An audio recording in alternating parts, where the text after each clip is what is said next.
জুলাই গণহত্যা ও মানবতা বিরোধী অপরাধের বিচার বাংলাদেশেই করতে সক্ষম আন্তর্জাতিক অপরাধ ট্রাইব্যুনাল। এজন্য আইসিসিতে যাওয়ার প্রয়োজন নেই বলে মনে করেন চিফ প্রসিকিউটর তাজুল ইসলাম।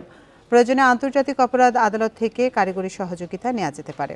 দুপুরে ট্রাইব্যুনালে সাংবাদিকদের এসব কথা বলেন তাজুল ইসলাম।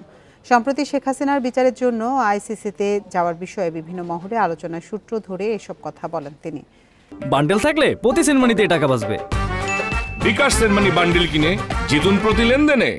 আরও জানান, আশুলিয়ায় মরদেহ পোড়ানোর মামলা চূড়ান্ত তদন্ত প্রতিবেদন 2-1 দিনের মধ্যে প্রসিকিউশনের কাছে পৌঁছাবে। এরপর ট্রাইব্যুনালে এই মামলার চার্জশিট দেওয়া হবে। এদিকে মানবতা বিরোধী অপরাধের মামলায় চট্টগ্রামের সাবেক সংসদ সদস্য ABM ফজলে করিম চৌধুরীকে একদিন জিজ্ঞাসাবাদের অনুমতি দিয়েছে ট্রাইব্যুনাল। বাংলাদেশ এই বিচার করতে দৃঢ় প্রতিজ্ঞ এবং ইচ্ছুক। বাংলাদেশের সেই সামর্থ্য আছে। সুতরাং ঘটনা বাংলাদেশে ঘটেছে, আসামিরা এই বাংলাদেশেই বাস করে বা বাংলাদেশের আশেপাশেই আছে, সাক্ষীরা এখানকার।